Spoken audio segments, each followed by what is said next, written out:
I've always wanted to have siblings, so I thought this would be a great way to have siblings for a year kind of thing. So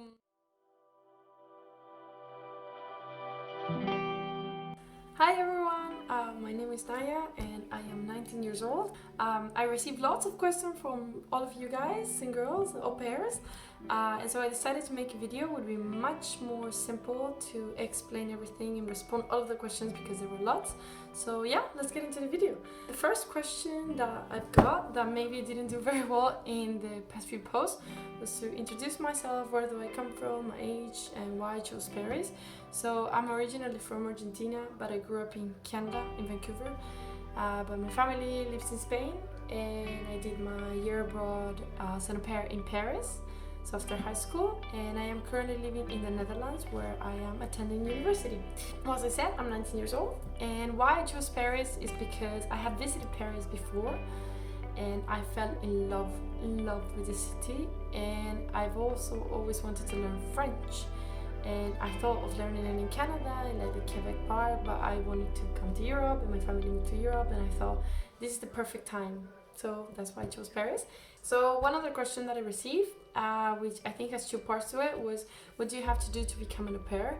So I think there's like all the papers, visa process, and then what do you have to do in general, like why become an au pair?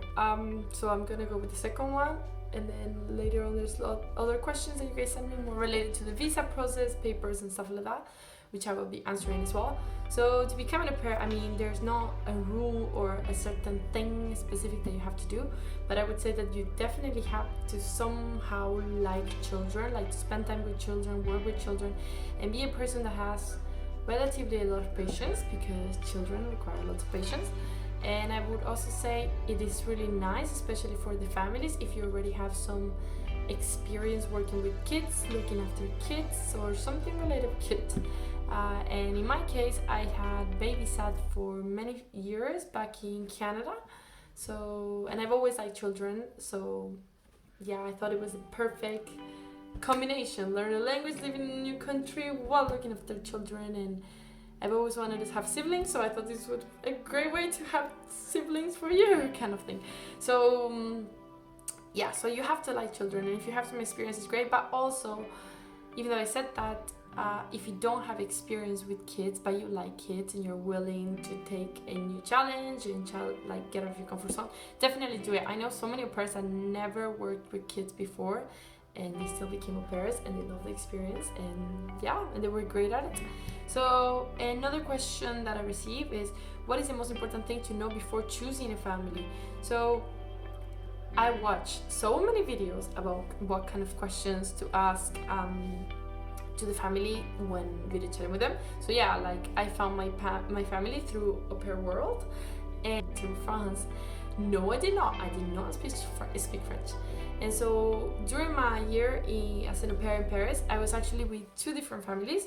So I started with one family first, the kids that I looked after. There were two boys that spoke French and a bit of Arabic, but no English, nothing that I spoke, no Spanish. But yeah, but I think that worked out really well for me, because I'm the kind of person that I like to just be put in this spot, challenge yourself. I know that I would struggle for a few months, but I think that would even push me even farther to want to learn it quicker, because I wanted to communicate with them. So no, I had no experience with French. I took French for like half a year in school, but I felt like it was very basic, like hello, how are you, where's the bathroom, colors, numbers. Yeah, so no, I did not speak French. So at the beginning, with the first few family, I was so grateful for technology, because I used a lot of Google Translate. Even when I had to explain serious things to the kids, Google Translate saved my life. Even when they were arguing and I had to separate them, Google Translate saved my life.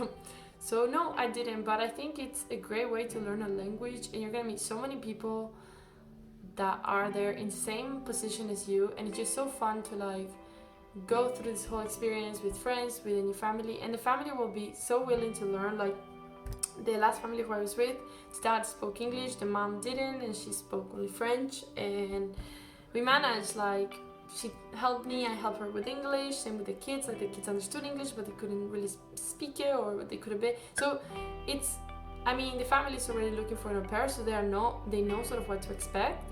So they will be willing to help you, I promise. Hopefully, I really hope they are like that, the family. So another question that I received quite a bit was like about the language course, cost, hours related to the school and with the work with the kids. So the school that I went to in France, so it was called ELF, and I'm saying school because I really recommend it. The teachers were great. I'm even friends with the director of the au pair part. So yeah, if you have any questions about the school or anything, feel free to send me a DM too. And I took a course that was specific for au pair. So everybody in that course was basically an au pair, and that's how I met a lot of my friends.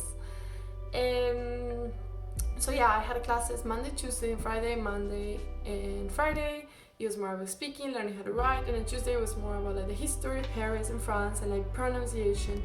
And it worked really well because I had these classes in the morning or before my kids finished school.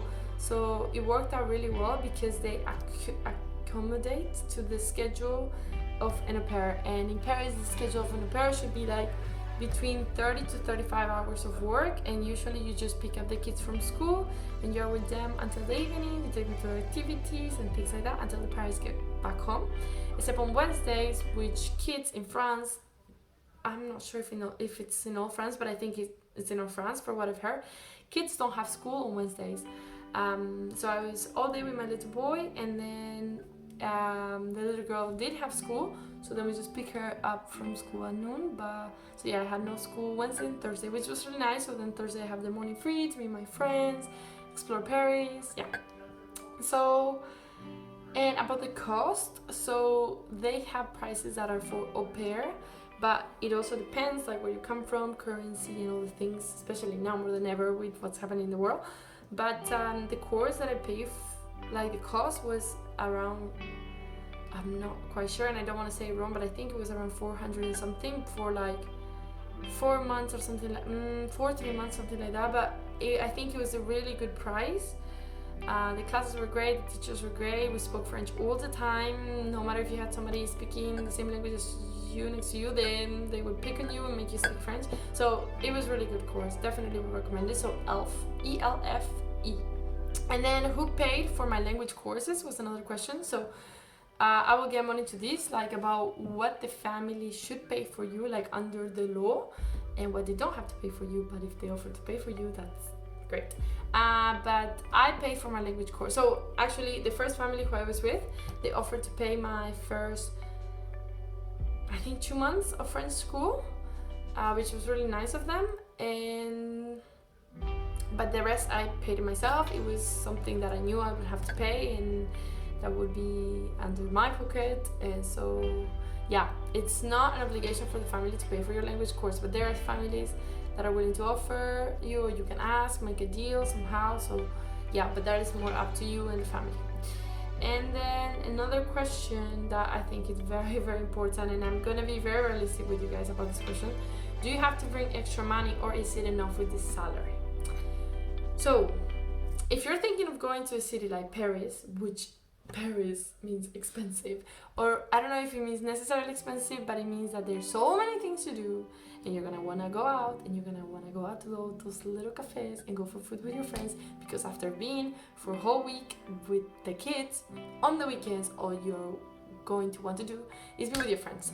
You love it, no matter how much you love the children, how much you love the family, you're just gonna wanna go out on the weekends because you're gonna be tired, because yes, it's the truth. So I would definitely recommend bringing a bit of extra money, because even though the salary in Paris weekly for au pairs under the law, when I was there, and I don't think it has changed, it's 80 euros a week. If the family offers to pay you more, great, but they should not pay you anything under 80 euros. I mean, I went with the mentality that I wanted to save money out of those 80 euros. No. I mean, it worked for a little while, and then it worked sort of at the end, and then because I had to quarantine in Paris, I'm gonna be talking about that too. But definitely, if you can, bring some extra. If not, you'll learn to manage. Like you'll have to adapt to survive. That's life. And 80 euros, I mean, it's doable if you only spend the weekends, and it's not necessary to spend 80 euros in 2 days in a weekend. So it depends what you want, but I would say if you can, bring a little extra just to be safe and just if there's any emergency. And if anything, I'm sure the family will be able to help you.